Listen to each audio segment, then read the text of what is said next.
त्यांचा हेतू असतो, की बाबा आपण जेव्हा उद्योजक म्हणून कोणापुढे जाणार आहोत किंवा कुठल्याही सप्लायरकडे किंवा कुठल्याही सर्व्हिस प्रोव्हायडरकडे जाणार आहोत, तेव्हा आपलं एक वजन निर्माण व्हायला पाहिजे. यासाठी पहिला काही भाग त्यांचा जो असतो तो चैनीच्या गोष्टी खर्चाकडे जातो.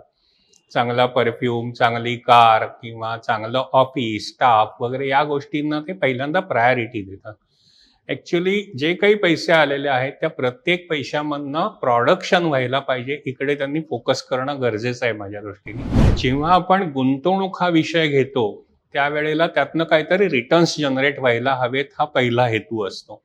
मग ते किती रिटर्न्स जनरेट व्हायला पाहिजे, तर ते आपल्याला इन्फ्लेशनपेक्षा 2 ते 4% तरी जास्त व्हायला पाहिजे. त्यामुळे गुंतवणुकीकडे बघताना नेहमी इन्फ्लेशनपेक्षा एक 4-5% जास्त मिळतायत, अशा पद्धतीची गुंतवणूक व्हायला पाहिजे. तर सगळ्या गोष्टी सगळ्यांना कळणं अपेक्षित नाही. जसं शाळेत सुद्धा आपल्याला 7 विषय असतात शिक्षणासाठी.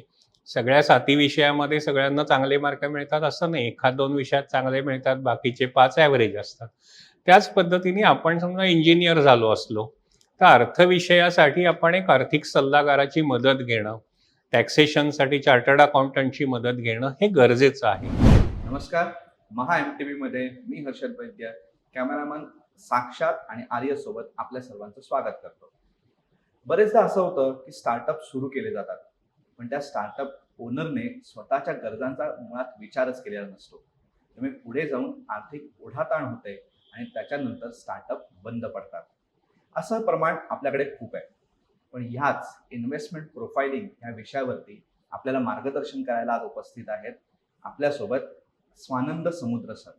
त्यांनी आज जवळपास 4,000हून अधिक लोकांना या गुंतवणूक विषयावरती इन्व्हेस्टमेंट प्रोफाइलिंगवरती मार्गदर्शन केलंय. त्यांनी याच विषयावरती मनी मॅटर्स हे पुस्तक सुद्धा लिहिलंय.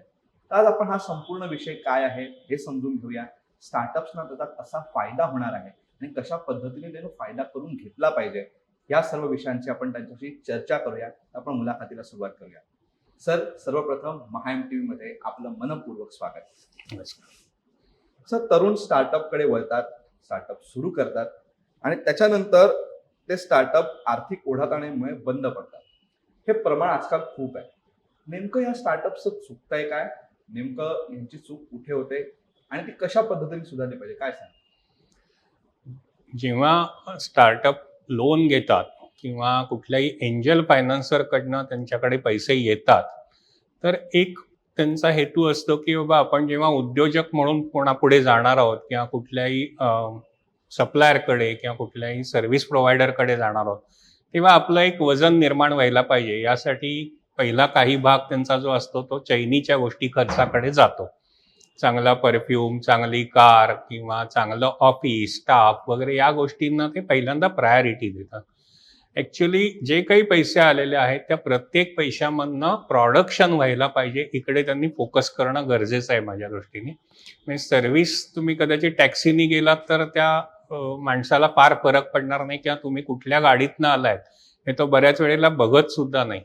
फक्त तुम्ही घामाने भिजलेले नसावेत, डिसेंट जावं, चांगले कपडे घालून आणि तुमचं काम होऊन जातं.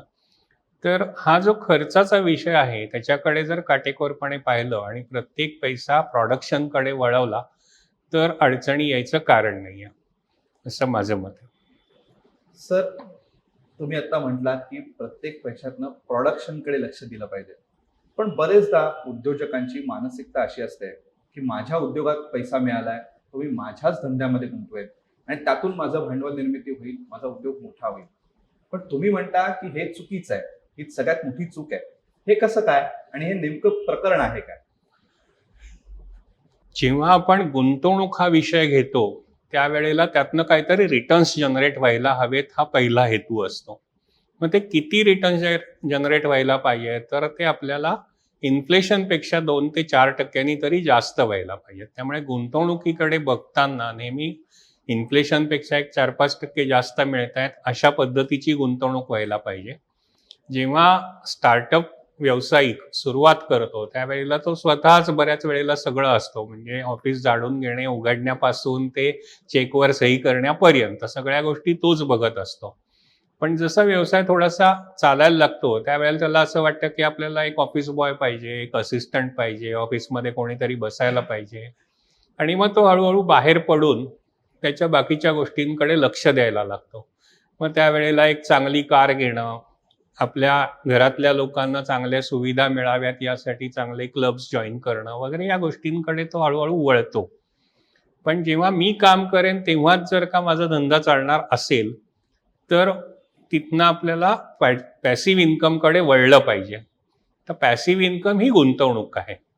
आणि आपण काम करत नसताना जेव्हा आपल्याला पैसे मिळतील किंवा वाढत राहतील, तर ती आपल्या यशाची एक पायरी आहे, की तिथे गेल्यानंतर आपण परत यायची शक्यता नाही.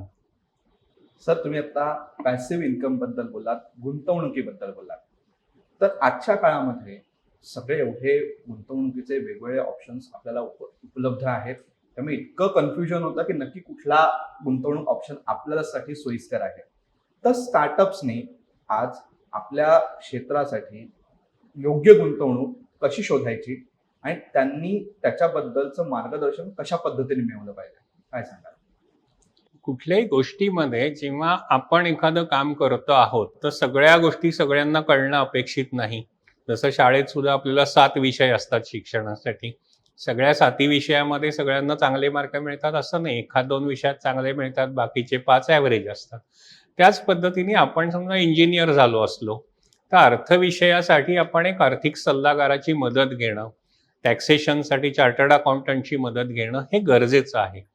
सुरुवातीला आपल्याला असं वाटतं की त्यांचे चार्जेस किंवा त्यांचं ब्रोकरेज आपण का बेअर करायचं, म्हणजे माझ्या पैशावर हा पैसे कमवणार आणि मला त्याचा काय फायदा. तर त्यामध्ये आपल्याला मानसिक शांतता मिळत असते. तो त्याच्या प्रोफेशनचा भाग आहे. त्यामुळे तुम्हाला फायदा आला तरच त्या माणसालाही 2 पैसे मिळणार आहेत. तुमचा उद्योग बंद पडला तर त्याचंही उत्पन्न बंद होणार आहे. सो तो नेहमीच प्रयत्न करतो की तुमची प्रगती व्हावी चांगल्या मार्गाने. सो कन्सल्टंट नेमणं ही सगळ्यात महत्त्वाची गोष्ट आहे आणि ती जेवढ्या लवकर करता येईल तेवढं चांगलं. आता आपण सांगितलं, आपण स्टार्टअप्सनी व्यवस्थित जर त्यांना समजत नसेल तर योग्य गुंतवणूकदाराचा सल्ला याच्यामधनं घेतला पाहिजे. तर आपण आता थोडंसं वाईड स्प्रेडकडे जाऊया. आपण स्टार्टअप बद्दल बोललो, स्टार्टअपने सुरुवातीच्या काळामध्ये कशा पद्धतीने काम केलं पाहिजे याच्याबद्दल तुम्ही आम्हाला सांगितलं. तर आपण मुळात जो आपला विषय आहे, इन्व्हेस्टमेंट प्रोफाइलिंग, तर स्टार्टअप्सनी आपल्या संपूर्ण इन्व्हेस्टमेंटचं, आपल्या संपूर्ण भांडवलाचं कशा पद्धतीने नियोजन केलं पाहिजे, त्याच्यामध्ये कुठल्या गोष्टीला कसं महत्त्व दिलं पाहिजे, कुठल्या गोष्टींना महत्त्व दिलं पाहिजे आणि त्यातनं आपलं संपूर्ण प्रगतीचा आलेख कसा मांडला पाहिजे आणि ह्याच्याबद्दल कसं प्लॅनिंग केलं पाहिजे, ह्याच्याबद्दल काय सांगाल? तर सगळ्यात महत्त्वाचं म्हणजे भांडवलातनं गुंतवणूक नाही करायची आहे, भांडवलातनं धंदा करायचा आहे. जो प्रॉफिट होईल त्या प्रॉफिटमधनं एक 10 ते 15% रक्कम तुम्ही तुमच्या गुंतवणुकीसाठी वापरली पाहिजे दर महिन्याला. म्हणजे जसं आम्ही लोकांना सांगतो की सॅलरी पीपल असेल तर मार्केट खाली गेलं तर लोक गुंतवणूक करायला थांबवतात. का थांबवतात? तर नाही, मार्केट खाली चाललंय, अजून खाली जायची शक्यता वाटते. तर मी सांगतो, पगार थांबलाय का मार्केट खाली गेलं म्हणून? जर नाही थांबलेला तर गुंतवणूक दर महिन्याला केलीच पाहिजे. तरच त्याचं तुम्हाला एक मोठं कॉर्पस मिळणार आहे. आणि खाली गेले तेव्हा जास्त गुंतवणूक करायला पाहिजे हे आपण थेरीमध्ये शिकतो की स्वस्त मिळत असेल तर जास्त घ्यावं म्हणून. पण हे शेअर बाजाराच्या बाबतीत मात्र डिस्काउंटेड 20% प्राइसला शेअर्स मिळत असताना लोक गुंतवणूक करायला कचरतात आणि जेव्हा वाढत असतं त्यावेळेला मात्र चांगले पैसे आणून घालायला तयार असतात. तर हा मानसिकतेमधला जो बदल आहे हा ॲडवायझरी फर्म मार्फत आम्ही लोकांना देतो की जेव्हा स्वस्त आहे किंवा एक रेग्युलर फ्लो, इन्व्हेस्टमेंट ही एक प्रोसेस आहे. ते एक टास्क नाही आहे की झालं आणि संपवून टाकलं आता, तर तसं नाही आहे. ती एक प्रोसेस आहे. जेवढ्या लवकर तुम्ही सुरुवात कराल तेवढ्या लवकर तुमचं चांगलं कॉर्पस तयार होईल आणि फायनान्शियली फ्री तुम्ही होऊ शकाल. माझ्याकडे तुम्ही बघाल तर अगदी 3-4 महिन्याच्या मुलापासून ते 96 वर्षाच्या सिनियर सिटीजन पर्यंत क्लायंट बेस मी मॅनेज करतो. सर, थोडंसं आपण एक उदाहरणाकडे येऊया की आता मी एक स्टार्टअप ओनर आहे, स्टार्टअप मला सुरू केलेला आहे आणि मी तुमच्याकडे आलोय की मला माझं संपूर्ण इन्व्हेस्टमेंट प्लॅन तुम्ही मला करून द्या, संपूर्ण इन्व्हेस्टमेंट प्रोफाइलिंग मला तुम्ही करून द्या.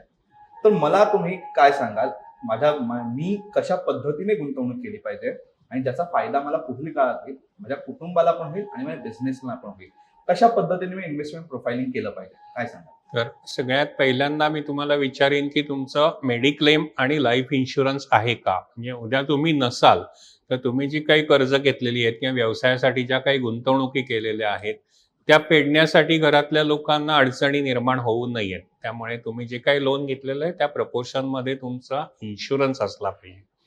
काही आजारी पडला, ॲक्सिडेंट झाला तर मेडिक्लेम इन्शुरन्स चांगल्या रकमेचा असला पाहिजे पूर्ण कुटुंबाचा. ही बेसिक गोष्ट आहे.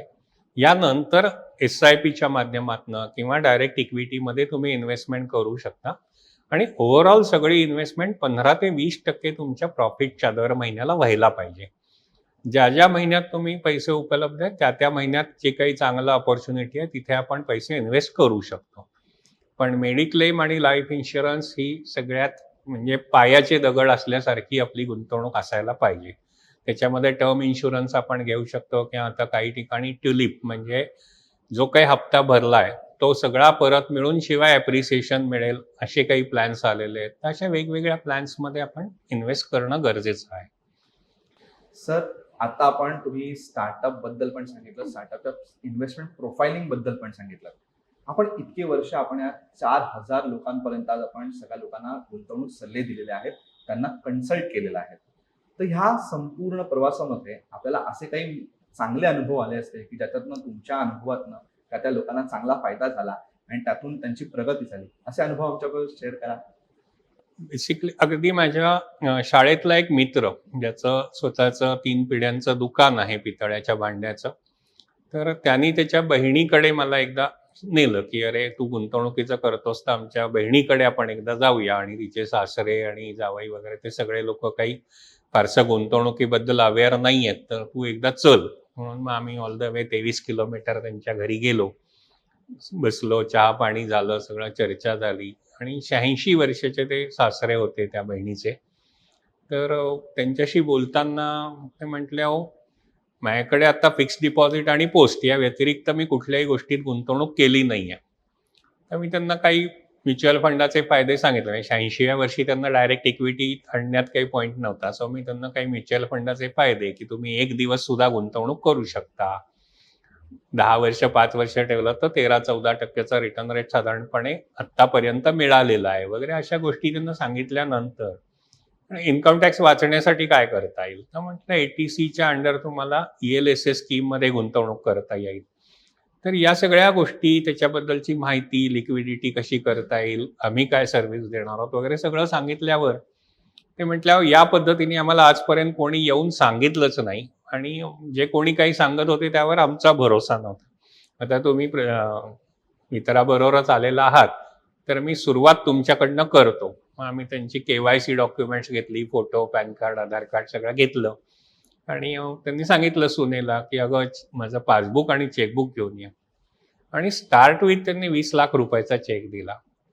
सो त्यांचं एक FD मॅच्युअर झालं होतं नुकतंच आणि ते पूर्ण रक्कम त्यांनी इकडे गुंतवली. आणि मग त्यांनी मला सांगितलं की तू दर महिन्याच्या पहिल्या आठवड्यामध्ये एकदा माझ्याकडे यायचं, जे काही आता FD मॅच्युअर होतील ते सगळे मी म्युच्युअल फंडामार्फत तुझ्याकडे गुंतवीन. म्हटलं ठीक आहे. तर हा एक वेगळा अनुभव. आणि 92व्या वर्षी त्यांचा काही कोटीचा पोलिओ झाला. त्यानंतर आता त्यांची 6 महिन्यापूर्वी डेथ झाली. तर ते ट्रान्समिशन वगैरे सगळं स्मूथली आम्ही त्यांना करून दिलं. आफ्टर सेल्स सर्व्हिस ही या व्यवसायामध्ये सगळ्यात महत्त्वाची आहे. म्हणजे एकदा विकलं आणि आता परत तोंडच नाही दाखवलं असं न करता जेवढे वर्ष किंवा जेवढे दिवस आपण त्यांच्याबरोबर राहू, तर त्यामुळे आमच्याकडे आजोबा आजी, मग मुलगा सून किंवा मुलगी आणि जावई आणि नातवंड असा क्लायंट बेस आहे. त्यामुळे अगदी सगळ्यात लहान क्लायंट आमचा 4 महिन्याचा आहे आता. सर, ह्या संपूर्ण विषयावरती आपल्या अनुभवांच्या संपूर्ण सगळे तुमचं जे काय काय आपण त्याला पण संचित आहे, त्याच्यातनं आपण एक पुस्तक लिहिलं, मनी मॅटर्स. या मनी मॅटर्समध्ये तुम्ही एक महत्वाची गोष्ट मांडली, your financial focus defines your path of success. हे नेमकं प्रकरण आहे काय? ह्याच्यामधनं नेमकं आपले आर्थिक ध्येय धोरणं ही आपल्या कशा पद्धतीने यशाचा मार्ग ठरवतात आणि ते ठरवत असताना आपण कशा पद्धतीने काम केलं पाहिजे, कसं सांगा? जसं मी सांगितलं की एवढ्या लवकर आपण गुंतवणुकीला सुरुवात करू तेवढं आपल्याला लवकर फायनान्शियली फ्री होता येईल. म्हणजे आज मला कामावर जायची इच्छा नाही आहे असं बऱ्याच ठिकाणी बऱ्याच घरात आपण ऐकतो किंवा काहीतरी कार्यक्रम असतो आणि नाही नाही आज माझी महत्वाची मीटिंग आहे, मला जावंच लागेल वगैरे, हे सगळं आपण जे घरातल्या काम करणाऱ्या व्यक्तींचं ऐकतो. तर मला वाटलं नाही जायचंय तर मी नाही जाऊ शकेन. हे कधी होऊ शकेल तर माझे हप्ते भरायची सोय मी केलेली आहे. माझ्या गाडीचा हप्ता जातोय, माझ्या घराचा हप्ता जातोय, मुलांच्या फिया जात आहे. तर यासाठीची प्रोव्हिजन म्हणजे मी जरी पगार आला नाही तरी मी ते सगळं भागवू शकेन 6 महिने, वर्षभर. एवढं जेव्हा आपल्याकडे संचित असेल तेव्हा आपण या गोष्टी करू शकतो. आणि ते करण्यासाठी जेवढ्या लवकर गुंतवणुकीला सुरुवात करू तेवढं उत्तम. म्हणजे अगदी 25व्या वर्षी तुम्ही ₹12,000 जर SIP करू शकला तर 50व्या वर्षी तुमच्याकडे ₹5,00,00,000 असतील. सिंपल एक्सेल केलं 12% तरी ते होत आहे. सो जर जास्त वाढ झाली तर जास्त पैसे होतील, थोडी कमी झाली तर कमी होतील, पण त्या जवळपास तुम्ही कुठेतरी नक्की पोहोचाल. सर, आपण आतापर्यंत स्टार्टअप्स, त्याच्यानंतर इन्व्हेस्टमेंट प्रोफाइलिंग, स्टार्टअप्सनी कसं काम केलं पाहिजे, कशा पद्धतीने गुंतवणूक केली पाहिजे, या सगळ्या विषयांवरती तुम्ही एवढी विस्तृत माहिती दिली. तर मुलाखतीच्या शेवटाकडे येत असताना मला तुम्हाला प्रश्न विचारावासा वाटतो की आता जे नवीन स्टार्टअप्स येणार आहेत, जे घेऊ इच्छित आहेत, त्या स्टार्टअप्सना तुम्ही गुंतवणुकीच्या दृष्टीने काय महत्वाचं मार्गदर्शन करा की कुठल्या गोष्टी त्यांनी लक्षात घेतल्या पाहिजेत आपला उद्योग करत असताना, आणि या गोष्टींवरती त्यांनी जर लक्ष दिलं तर त्यांना कसा फायदा होईल, काय सांगा? सगळ्यात महत्त्वाचं म्हणजे मी या उद्योगातनं बाहेर गेल्यानंतर किंवा मी उपलब्ध नसताना माझा उद्योग चालू राहील याकडे त्यांनी काम फोकस केलं पाहिजे. आणि जी काही प्रॉफिटची रक्कम आहे त्यातनं एक 20% रक्कम तरी त्यांनी वेगळ्या उद्योगामध्ये गुंतवली पाहिजे. कारण प्रत्येक उद्योजक म्हणजे अगदी पानवाला दुकानदार घेतला तिथपासून ते अगदी नारायण मूर्तींपर्यंत प्रत्येक जण त्याच्या व्यवसायासाठी अगदी पॅशनेट असतो की पानवाला सकाळी 6 वाजता दुकान उघडेल ते रात्री 11 वाजेपर्यंत. मग त्यांनी त्याच्या जीवनाचा आनंद कधी घ्यायचा, त्यांनी लग्न कधी अटेंड करायची, त्यांनी कुठेतरी पिकनिकला कधी जायचं, कारण दुकान बंद ठेवलं की उत्पन्न बंद, ही त्याची परिस्थिती असते. मग या सिच्युएशनमध्ये जर त्यांनी काही चांगली गुंतवणूक केली, काही SIP चालू केल्या किंवा काही चांगले स्टॉक्स घेऊन ठेवले तर त्याला डिव्हिडंडचं उत्पन्न मिळत राहील. मग 4-8 दिवस तो उद्योगात नसला तरी सुद्धा त्याचं उत्पन्न थांबलंय असं होणार नाही. सो पॅसिव्ह इन्कमकडे हे लोकांनी लक्ष दिलं पाहिजे की मी नसलो तरी माझा उद्योग चालू राहील. आणि हे केव्हा होईल की मी असताना माझा उद्योग चालतोय पण जे बाकीचे लोक सुद्धा उद्योग करतात त्यात जर मी पार्टनर असलो किंवा मी जर तिथे काही गुंतवणूक केली असेल तर ते त्यांच्या सुट्ट्या घेतील त्यावेळी त्यांचा उद्योग कमी असेल, मी माझी सुट्टी घेईन त्यावेळी माझा उद्योग कमी असेल. या गोष्टी सायमल्टेनियसली चालू राहतील आणि प्रत्येकालाच प्रगती करायला मदत होईल. सर, तुम्ही आज इन्व्हेस्टमेंट प्रोफाइलिंग या विषयावरती इतकी महत्वाची माहिती दिली आणि आपला जो प्रेक्षक वर्ग आहे स्टार्टअप्स, त्यांना ह्याचा नक्की फायदा होणार आहे, आणि इतकी मुलाची माहिती दिल्याबद्दल या आमच्या संपूर्ण प्रेक्षक वर्गातर्फे आणि महा MTV तर्फे आपलं मनपूर्वक आभार. थँक्यू. तर हे होते स्वानंद समुद्र सर. त्यांनी आपल्याला इन्व्हेस्टमेंट प्रोफाइलिंग ह्या विषयावरती इतकी छान माहिती दिली आणि आपल्या स्टार्टअप्स जे आपले प्रेक्षक वर्ग असणार आहेत त्यांना याचा इतका फायदा होणार आहे, चांगला फायदा होणार आहे. तर ही मुलाखत तुम्हाला कशी वाटली हे आम्हाला कमेंट बॉक्समध्ये नक्की सांगा. आणि असेच माहितीपूर्ण व्हिडिओज बघण्यासाठी महा MTVला सबस्क्राईब करायला विसरू नका. धन्यवाद.